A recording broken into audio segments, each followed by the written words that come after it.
thank you for, this is our last panel before our keynote speaker. And we're gonna talk about women in decision-making institutions. And again, we have a mix of where is Gail, by the way? A mix of scholars and practitioners. So we are gonna have Jude Dahertorp, which is a professor from Stockholm University. She's going to talk about the electoral gender quota system and their implementation. And Gail, good morning. You're going to have Gail Morse, professor at Russell Sage College, and she's going to talk about American Indian women roles in leadership, which I find an absolutely fascinating subject, and I really thank her for taking the time. Laura Perkinen, who is specialized on women in extreme right in France and Finland, so it couldn't be more timely with elections in France. She's going to talk from remote from France. And last but not least, Rita Giannini, who is senior advisor at the UK Law Society. She worked in the European Parliament for a very long time, and not least, she was my deputy in Brussels. So, and she's going to bring the practitioner point of view. Drew, please.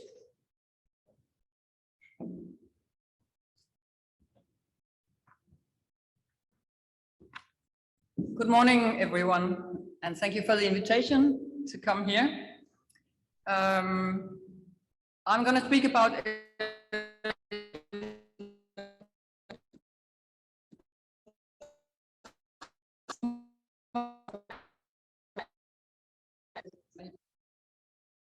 Yeah, but we want the public to see your face as well.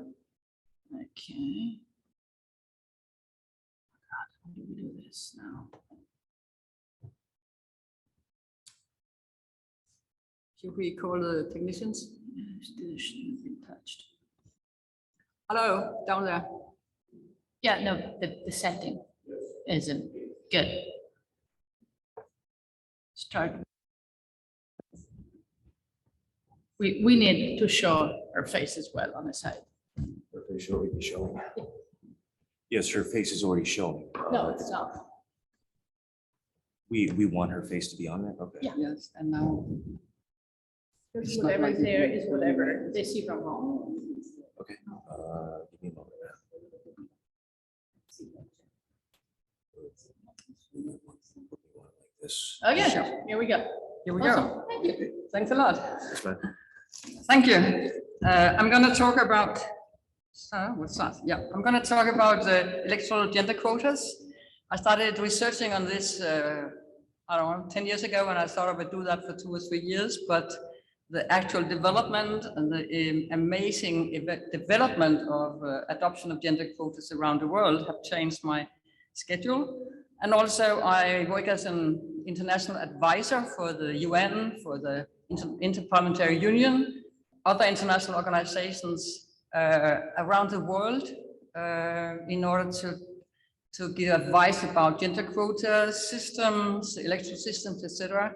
And I've been working, and I think it's very nice to use your knowledge, your research in practice. So I've been doing in Bhutan, in Sierra Leone, in Egypt, in Tunisia, and Kenya, etc. And that is really very interesting.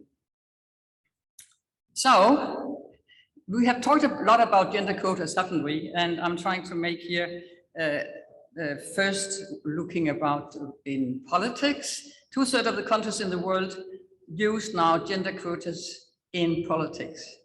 Even if it's a very controversial, it's also very popular.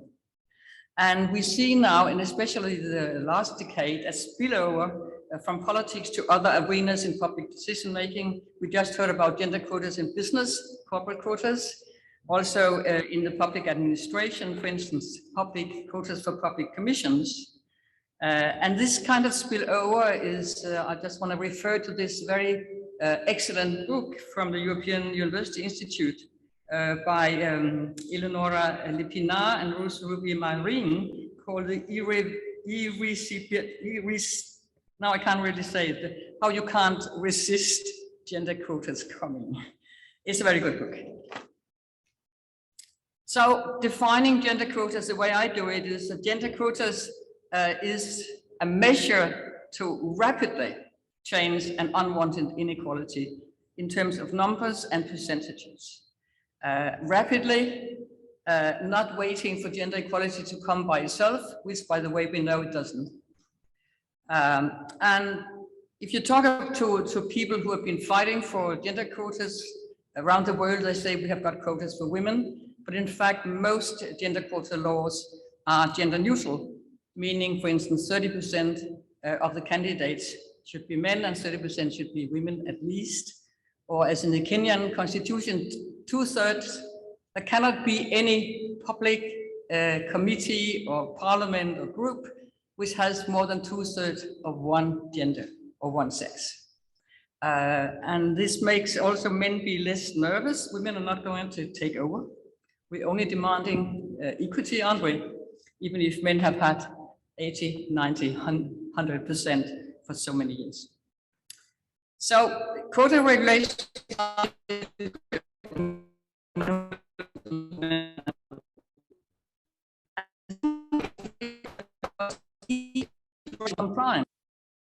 it's very difficult to evaluate implementation of many other gender equality policies. But here you have a measurement which is very easy, that is in terms of number of percentage.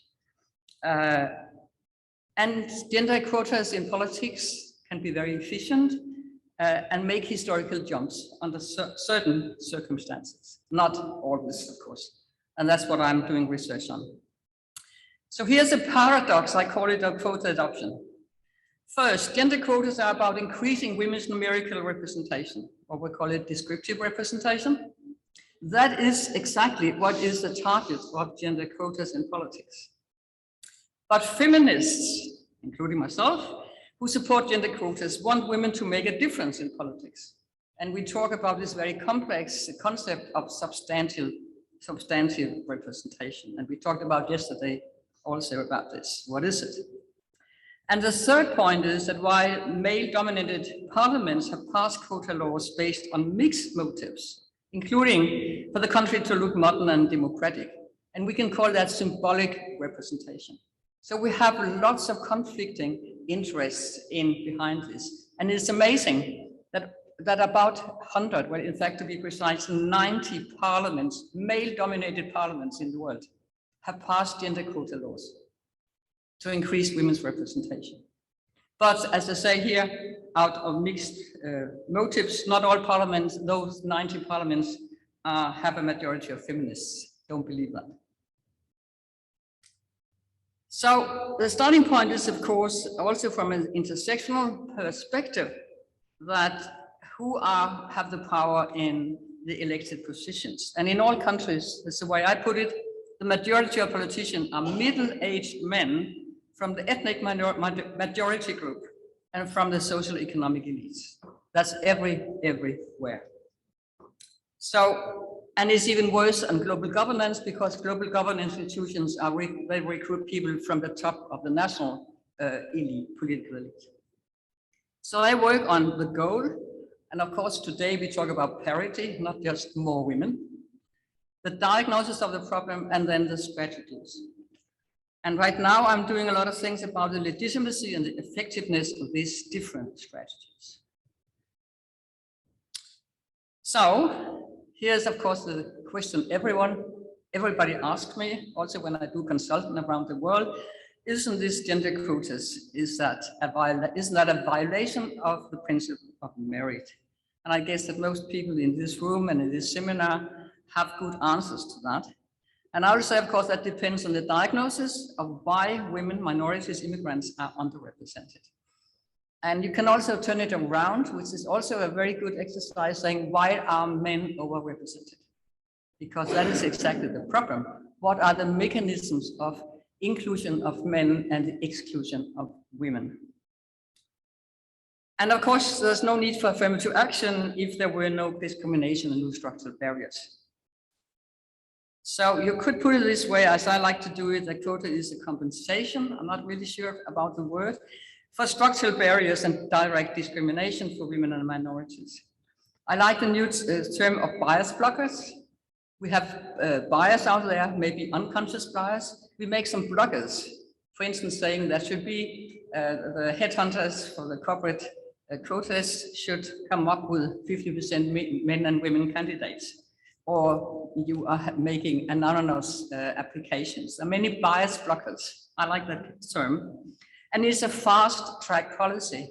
In the Nordic countries, we used to believe in kind of increasing, incremental track, and the belief that gender equality will come in due time. We don't believe that anymore. And around the world, there are many people who don't believe that because they know that things go up and down. Maybe we in the Nordic countries has been naive as to how things are progressive. So the diagnosis, I'll give you one example. I was doing consultancy in Bhutan. Bhutan is this beautiful country at the bottom of the Himalaya mountains. And the king has decided they should introduce democracy. He's been educated in the new king in Great Britain. And the first election gave only 8% women for the National Assembly. And everybody said, what? Now it's free. What is the problem here? There are no barriers anymore. Why don't we get more women elected? And I ask everyone, I always do that when I'm a consultant, how do you diagnose the problem? And the fact was that it was very common diagnosis in Bhutan that the problem is that women do not vote for women. I've heard that in Malta too. I've heard the same in Morocco. And every time I hear that, I say, how do you know? Don't you have secret voting? How do you know how men and women vote? It takes survey data to know that. And of course you don't. And then we asked for some statistic from the Statistic Bureau, and it turned out that in 3/4 of the constituencies, there were no women candidates to vote for. And still you have a totally wrong diagnosis that the problem is that women do not vote for women, right? And in those, I made some calculations, those 1/4 of the constituency where you had both men and women, women's success rates were exactly at the same level as men's. So it was totally wrong. And you know, all the other wrong diagnoses, women are not qualified, or women do not want to do it, and women do not have the time. We have to step back and say, who controls the nominations? And do we have some kind of practice here? Recruitment from narrow circles, what we call old boys network. And of course, in the case of Bhutan, it was the new political parties, and there were very few women who had anything to say in those parties. There had been discussion about a women's party, but it hadn't materialized. So let's go back to the 1990s. We have been talking a lot about the Nordic countries, and I'm of course proud of it, that we were among the first in the world to pass the 30% threshold for women in politics. And the Netherlands is part of that. Iceland comes a bit later with the Women's Party. So that was the 1990s. So how does it look today? Who is the top of the world rank order? It's totally different, and I'm very proud of that. The Nordic countries is no longer, I say, the only model out there. The Nordic countries have never had a quota law for politics, and I'll return to that later. Well, I think we have seen that before. We have a world average increase from 11.7 to 25.6 in this span of time. And all regions in the world have had increase. In fact, the MENA region is statistically the greatest increase. The Americas is number 2 on the world regional statistics, but it's not North America. It is, as we all know, Latin America who's doing the difference here. So there are 3 types of gender quotas, and I'm very eager to make this point that it's not a question of whether you like quotas or not. What is the type of quota we're talking about? What is the electoral system in place, etc. Let me just get my own water.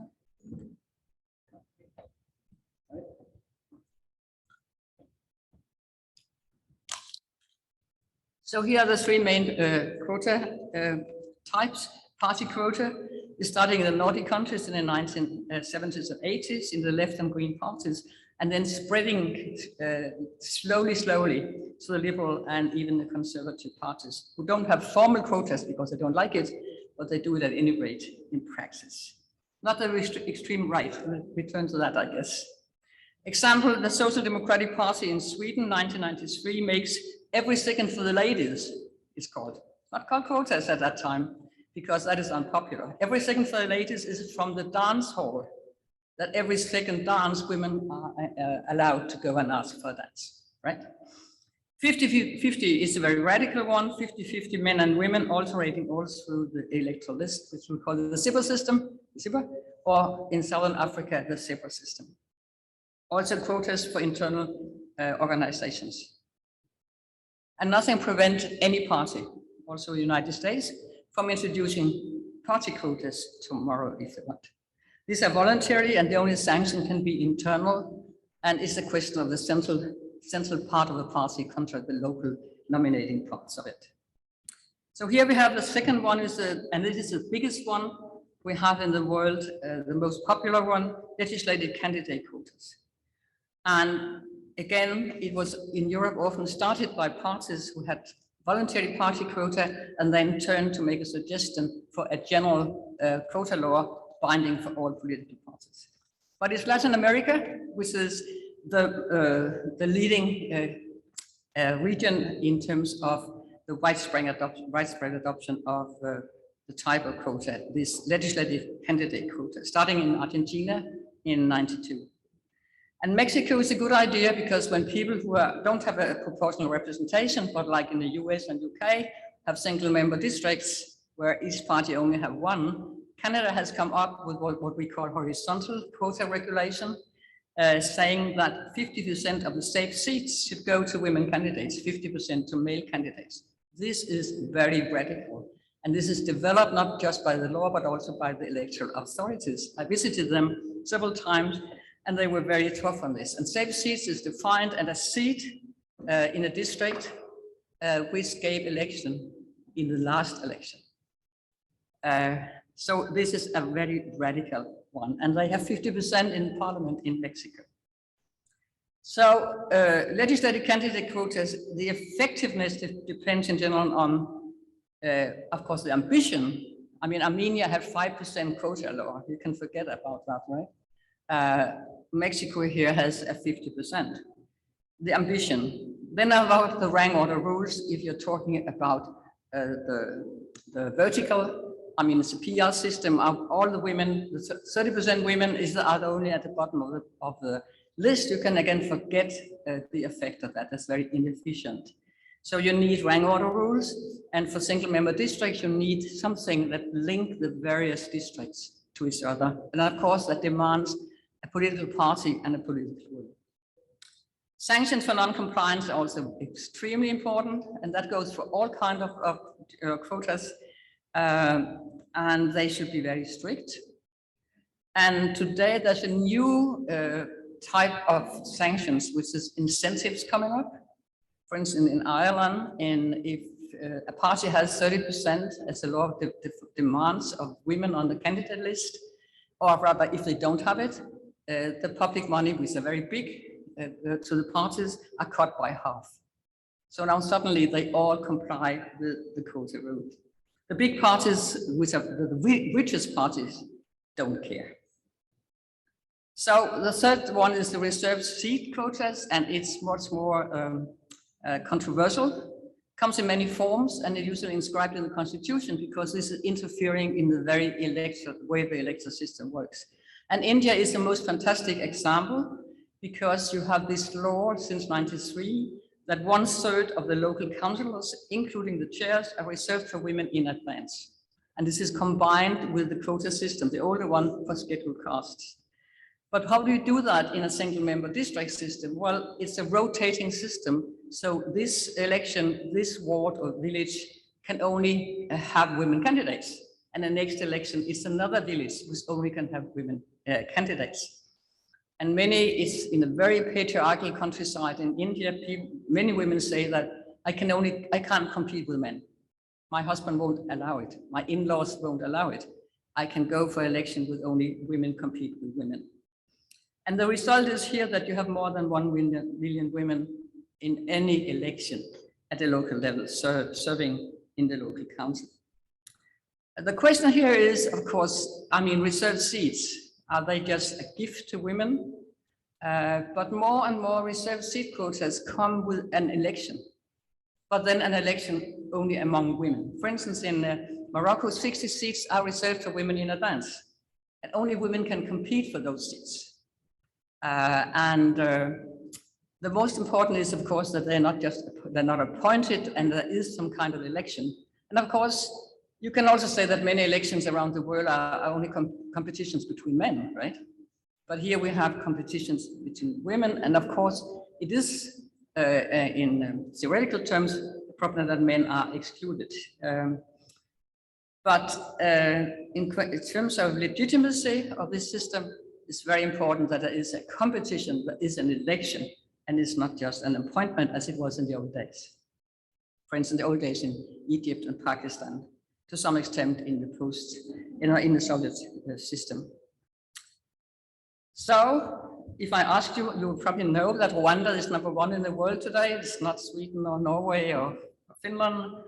And we have, you can see from here that almost all the countries on the top, they are having some kind of quota system, except for 2 countries, Denmark, which is my country of origin, and Finland, who have high women's representation without any quota law. So that is always also possible. Here's a distribution between it that the major type is the legal candidate quota, and then comes the voluntary party quota, the reserved seats, and then you have the gray, which are Denmark, Finland, etc., without any quota.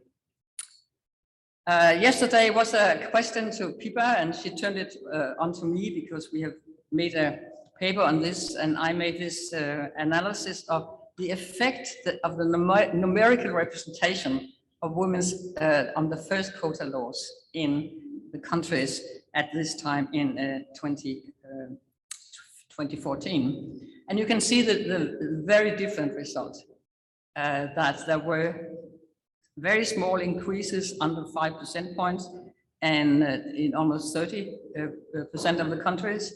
But you also have an increase, very big one, more than 20%. This is when Rwanda is sitting in this. And then I also try to say to what extent do they change in the next years the gender law, the gender quota law. And you have countries here who already had about 30 or 40% women who still changed the law and improved it. And there's almost no country in the world who have gone back on the quota regulation, except for Venezuela, and then Italy, who took it out and then came back again. So you can see the very different results in the first elections.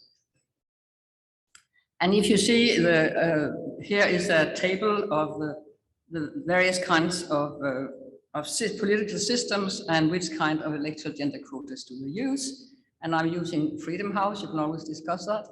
That you can see that in the first, what they call the free systems, there's only one with reserved seats, and that is Taiwan. Otherwise, you can see reserved seats is very more widespread and authoritarian regimes. So, when we talk about substantive representation, I mean that is a policy change, and we talked about yesterday, and I think we all agree that there were lots of methodological problems in this, and many other factors involved than just the number of women in any parliament. I mean, what about the color of the government, of course, the strength of the feminist movement, and the electoral system, many other things. But we also have the problem of what is it we are looking for and defining. And I used to say to my students when they talk about, do women make a difference? I say, try this, do men make a difference? Huh? I mean, just the question shows how complicated this is. And if we are talking about women making a difference, then of course, men must make a difference too. I mean, logically. And of course, that is why the feminists are saying we need more women, because we have a legislation which is male dominated, etc. But how do we do this? And Konstantina, that was you who talked about essentialism. I hate that concept, I must say. But you use it in a new way, because you said you can have positive and negative essentialism. I think that essentialism is used very usually negatively and about everything. And I think that if you are going to use that concept, you should only use it about something which is explained by your body, by the biological differences. That's the only way. And I'm old enough to have lived when in the school system, everybody believed, even us, that women were too bad on mathematics, right? That was essentialism. That was biological patriarchy. And I would limit the use of this word to that. Not using it about whether women and make a difference if they come in a certain number into a political institution. There we are talking about a social dynamic. We're talking about interactions and things that are changed. And usually we explain that by that men and women, as long as men and women live so different social lives, of course, they can also have different positions, for instance, of gender inequality. I want to expand this because also from our side, we see today that there is a gender gap on climate change. And you cannot explain this by women taking care of children. So I think that maybe we should expand this substantial representation also to issues which in a discourse among women are changing women's position. And we have always had those socioeconomic explanations. I can see, for instance, in some of the Scandinavian countries, that many of the women magazines have become feminists. So there is a new discourse among women. And I think we have to look at this kind of gender gaps, which are not explained by socioeconomic factors. And then we have this question about, if you have an institutional approach, increase the number of women that of course influence the male attitudes. So if you don't find a gender gap, or you have a decreasing gender gap in attitudes and policy behavior, it might of course be because many women have influenced their male colleagues. And we shouldn't forget that. And I think exactly that is what has happened in the Nordic countries. So a decrease in gender gap doesn't necessarily mean that women are just adapting to male norms. But I'm just writing a piece for a Polish book about the feminist critique of gender quotas. And I think that's extremely interesting kind of discussion coming out of that. So let me just, from the last point, saying this, what is most effective? I just wrote a piece for an expert report for UN Women. They call it temporary special measure. Not really my term, but I did that. And looking at hard and soft or strong, weak quota laws in politics, in the corporate sector, corporate quotas for the boards, but also in the public administration. And what I find here is that it's not so easy to say that any law is better than voluntary quota systems. And I will use here for you the public and private companies, the corporate quotas. The first line is about electoral, and we just talked about it. You have hard quotas, sanctions, legal sanctions for non-compliance. You have also soft quotas, which is just recommendations, or you say we should have 30% women, and there are really no sanctions for non-compliance. And then we have the voluntary party quotas, which can be very efficient, like you can see in the Scandinavian countries. But then if I add this, and I have added also public administration, here I add the corporate quotas. We have corporate quotas with sanctions, financial penalties and dissolutions.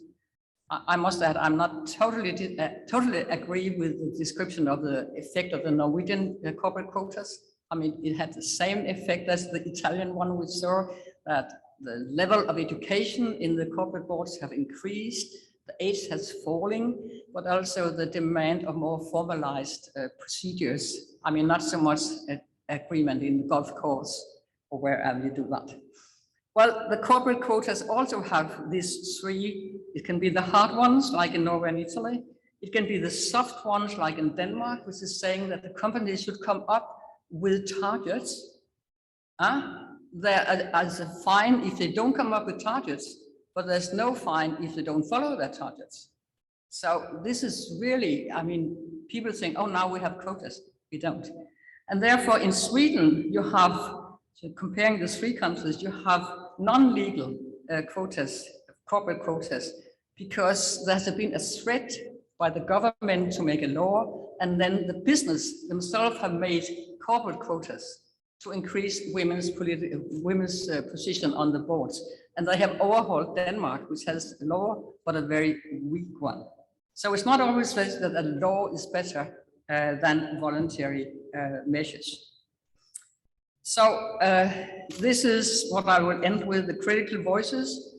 I think it's a very interesting discussion, but everywhere when I talk about it around the world and we talk about Rwanda being number one, somebody raises her hand. I'm talking about feminists, could be a man also, and saying, but you can see it doesn't matter that you have 63% women in the Rwandan parliament.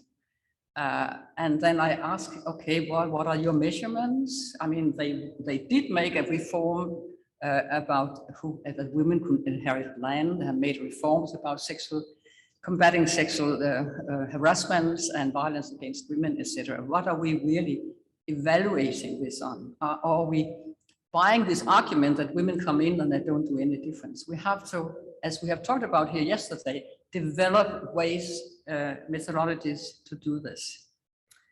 I sometimes say that I can look at increasing women's representation as a goal in itself.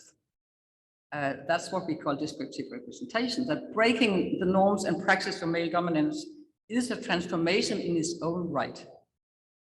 We should not always say, oh yes, we have more women on corporate boards, but it didn't turn out to change the number of women in the leadership. Yes, but it is not, I mean, this is a hope, but it's not in the very construction of gender quotas. Breaking male dominance, I think, is very important in itself. But it can, of course, also be a mean, as I said, that is what feminist researchers are looking for and feminist movement are looking for. So what I'm saying here, that we see a clear effect on the descriptive representation of women. If the rules are ambitious and the implementation effective, we find indirect effects of substantial and symbolic representation of women. And I said, well, I think what we are at here is that I say feminism doesn't come by a coup d'etat. We say, yes, gender quotas, but it didn't solve that problem and that problem and that problem. Every time we have a progress, we say it didn't solve that problem. Of course, we have to pursue other problems, but I don't know why gender quotas specifically is so criticized by many also feminist colleagues. I can just say that if it's really made the right way and implemented the right way and sanctioned for non-compliance, it is extremely effective. And maybe that is why it's both popular and controversial. Thank you.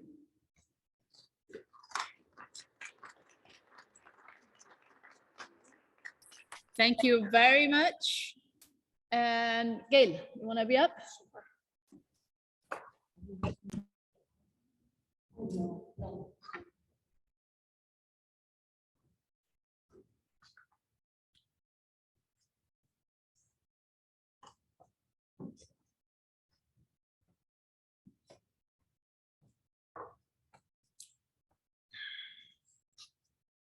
Good morning, everyone. When people of the Kanien'kehá:ka Nation, or I'll translate for you, the Mohawk people, as are more commonly known. When people of the Kanien'kehá:ka Nation meet in an important gathering, such as this lovely group, we open with an address known as the words before all else. Every time we meet. It is quite long, and depending upon who is speaking, could go on for an hour or more, but I'll keep it short. We do this because it's important to acknowledge all of our relatives, from Mother Earth to the four-leggeds, to our feathered brothers and sisters, to Grandmother Moon. We do this to remind ourselves that we are all related, that we're all on this earth together, and that we're all equal. So before I start, I'll open my talk with the shortened version of the words before all else, as soon as we get our technology in order. That's okay. Happy now? Does that work? Okay, so if you'll join me for a second, I'm going to say it in Mohawk, but then translate it into English. I wish I could do it in German and French too, but I can't. So I apologize ahead of time. Agwega, Aska, Adiriwa Winune, Ne Ogat Nagula. And I just said, we gather our minds together as one. Danunda, Dajidawanu, Waladu, Mesa, Wayadisu. We give thanks to the Creator for our time together. Agwego, Gekgo, Skana, Agahage. And now our minds are one. And we do that so that we remind ourselves to come together in an important meeting like this so that we can all be of one mind and try to understand the important concepts and issues that we are talking about. So together now, we can acknowledge my relatives, the Haudenosaunee Confederacy, also known as the Iroquois, as custodians of the traditional lands where we're holding this fine conference. And we recognize their sovereignty was never ceded. We pay our respects to the elders, the past, the people present, the 7 generations yet to come, and to the culture as their continued connection to the land in this community. I'd like to thank our president, Dr. Ames, the director of the Russell Sage Institute, Shelley Calabrese, and our inaugural fellow, Frederica. Thank you very much for having me, for your kind invitation, and to all the participants. So let's talk about American Indian women's roles in leadership. First, it's important to recognize with over 500 tribes and nations, I do not speak for all American Indian women, or even for the Ganyagahage women from my own community. I only speak with my own voice. I also have to inform you my Ganyagahage name is Skawania, which means nice flowing words. Although my sister says it means she talks too much, so I'll leave you to decide what that really, how to interpret that. Stereotypes of American indigenous people often include the proud warriors, the wise chieftains, the all-knowing medicine men, the strong stoic people, the lazy drunken Indian, or the beautiful Indian princess. The Indian princess has been used to diminish women in ways that they become sexual objects or supplicants. These stereotypes have much falsehood to them, precisely because they're designed to obliterate the real contributions and complexities of Native people. And in them, Native women very nearly disappear. The stereotypes conspire with rewritten or even non-written history to erase woman, so the existence of indigenous women is wiped away, as if merely chalk on a chalkboard.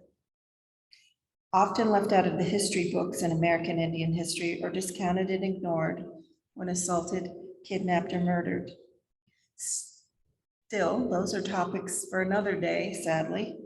Today, however, we hope to make visible American Indian women.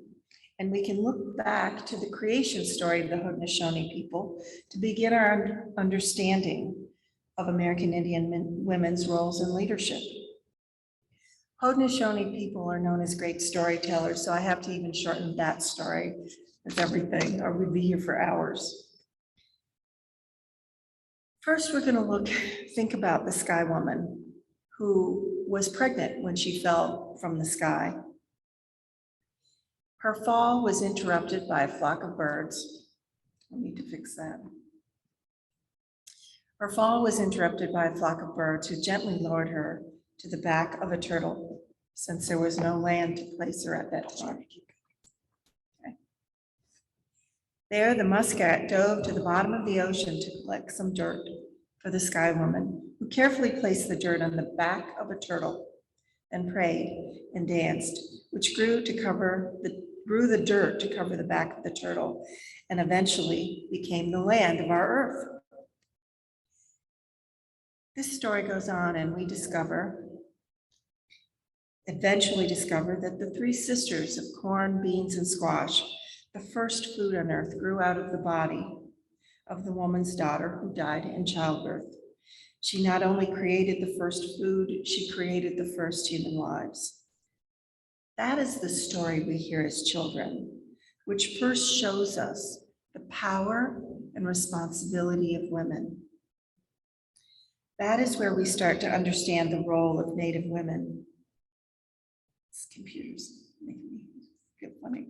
That is where we begin to understand the role of Native women as the leaders of and creators in the world.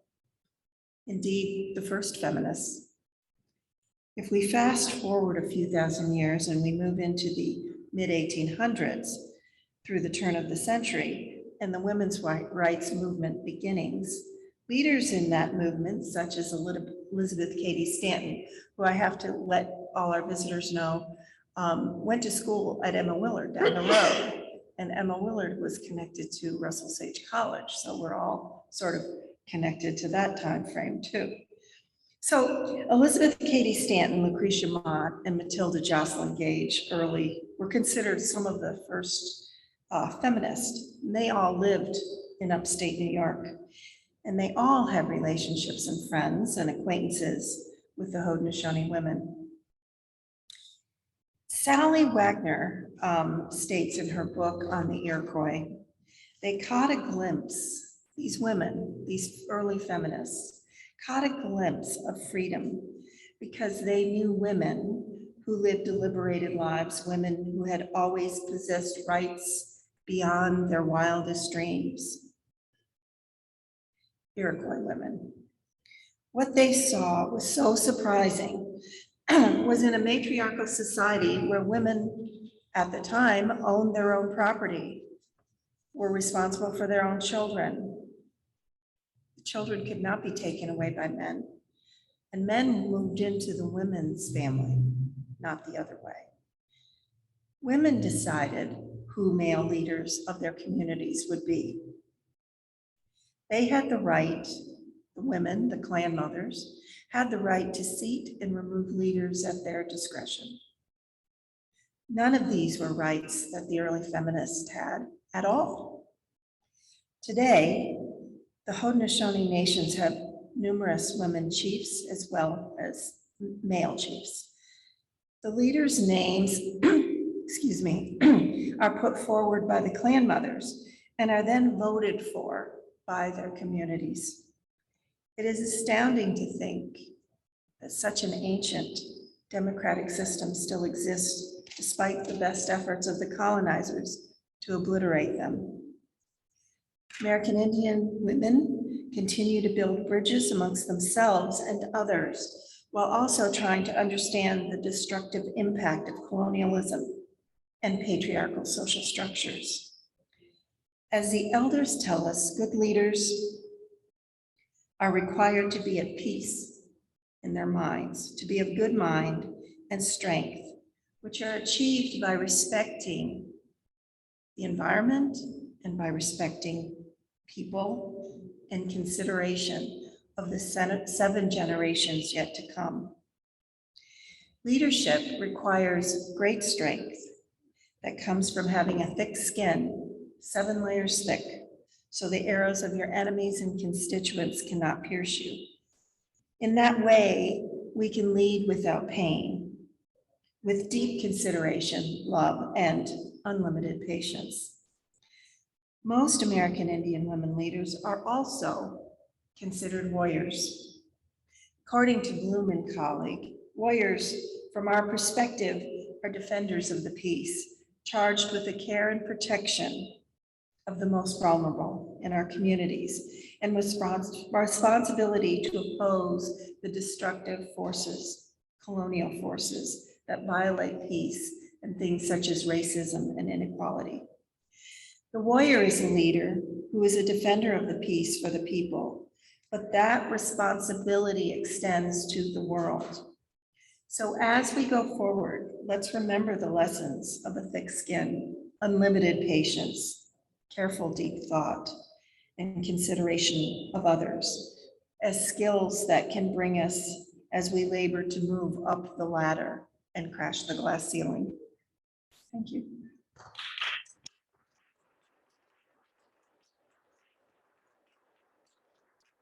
Thank you, Gail. And now we are moving back to European women leaders with Rita.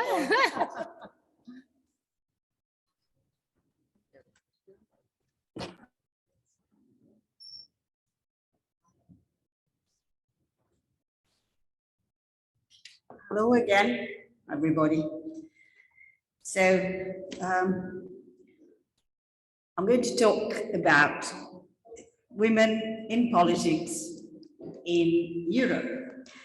Yesterday, Professor Norris, in her Lectio Magistralis, clearly illustrated the state of women's participation in public life on a global scale. And of course, she took quite a lot of the things and the data that I was planning, and she did certainly a better job than I could ever do. So I will limit myself to some remarks, giving you some data which are specific to women in politics in Europe, and then speak of barriers which are limit the wider participation of women to politics in Europe, and specifically in the European Union, which we know is not the only Europe. And maybe if we have a Q&A, then we could explore more this topic. Women are still underrepresented in politics at all levels. And we have heard this morning very interesting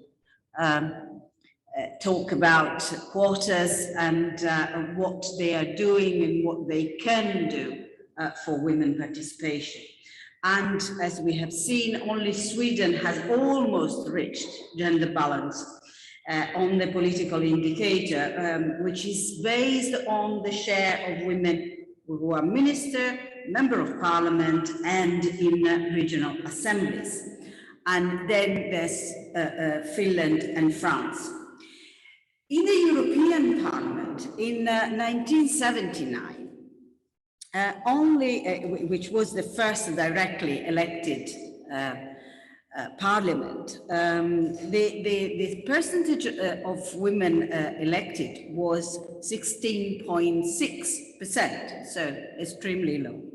In 2019, it was 41%. So certainly there has been a great change from them. And you can see how old I am, because I was actually campaigning in that 1979 election.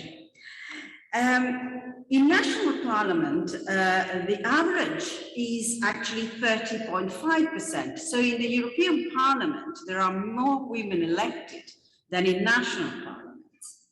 The number of women, of course, elected in the various member states varies substantially. And we have Cyprus, which has no women elected. They don't have that many MEPs, of course, only 9. But in Finland, it's 57.1%. If we look at the European Commission, Of course, commissioners are not elected, they are selected by their governments, but in particular in the last two commissions, there's been a big push, including from the European Parliament, for the governments to at least nominate, give a choice of men and women for nomination to the commissioners. And at the moment, in the commission, there are 13 women and 14 men. So we are very close to parity there. At local level, the average of women elected in regional assemblies is 32.1%, and in municipal councils is 34%. Of course, again, with large differences between countries. We have Finland, who is always, Sweden and Finland are always at the top of the league. France and Spain, which have made great strides in the last 10 years. And then we have Hungary, which is at the bottom of the league in every place where there are women supposed to be elected. So it is improving slowly, but surely. And so we can actually look forward also through the use of quotas, as it was said this morning, trying to get more women. And certainly, just a little tiny thing about quotas. I have seen personally the difference that quotas can make in an electoral system, going from a first past the post to a proportional representation system.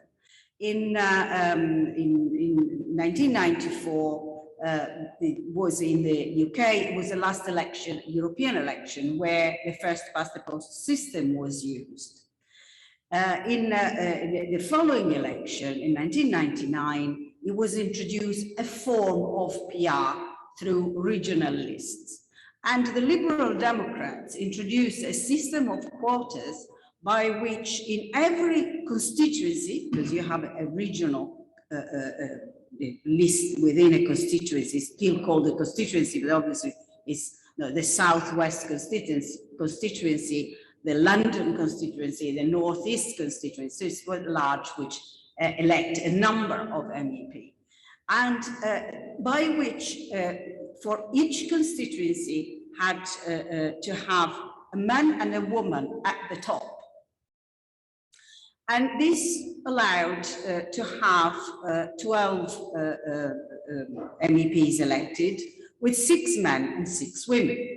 This system was not actually maintained in the following election, but still the number of women actually increased, rather, because there were more women elected. And at the last election, which unfortunately lasted only 8 months because of Brexit, but there were a very large number of women elected. There were many more women elected from the Liberal Democrats in the UK than men.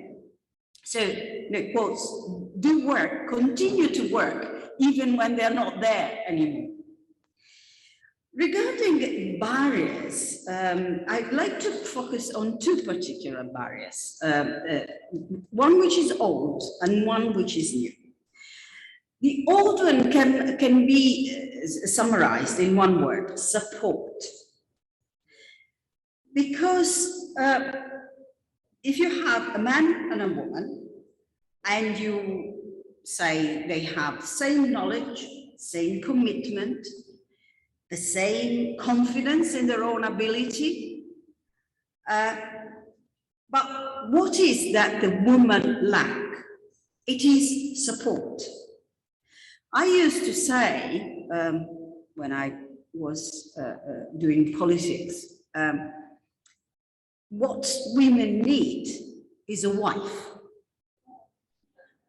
And for a wife, I meant, and I still mean, the support of somebody, which is traditionally, that support that traditionally has been given to men politicians by their wives.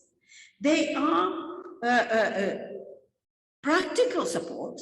It is practical support, and it is psychological support. It is hard. It's very lonely. Politics at the top, particularly national, international, is a lonely affair. And to have that support is absolutely fundamental. It can be anybody, not necessarily as a husband, it can be a friend. There was an MP, a British MP, Jackie Ballard, who had a daughter. Her daughter was her support. She did all the things practical and less practical, like listening to you in the evening when you come back after a long day of campaign. She was young, she was only 20, but no, she really was the one who elected her mom because she gave her that support. So you need that support to be selected, which is not an easy thing for a woman to be selected as a candidate, and then to be elected. Now, there is that old saying, behind every successful man, there is a strong woman. Actually, certainly, substitute woman, a man and woman, with person, and that is probably quite a reality. I admit that I have been in that role, in that supportive role, with my husband when he became a candidate first and then was elected to the European Parliament. Sometimes, I mean, I've had people asking me, but why don't you want to be the candidate? Why are you limiting to yourself to this supportive role? And I always said, well, first we were in the UK, which is not my country. If we had been living in Italy, probably it would have been reversed. And second, I much prefer local politics, and that's what I was involved in, rather than national European politics, which didn't really attract me hugely. The second barrier, which I want to talk about, is a new one. And it is widespread and impact disproportionately women, even if it's not limited to women. And it is cyberbullying and harassment. Worldwide, women in politics are a frequent target of abuse and threats. It's not limited to women, of course, but it does impact on women more. Because the abuse towards women is very gender specific. Attacks, cyber attacks, attacks on social media, which towards women, towards men, sorry, are mostly related to their professional duties, where when it is directed to female politicians, is more likely to focus on their physical appearances, sexuality, with threats of sexual violence and humiliating and sexualized images. And I think that we know,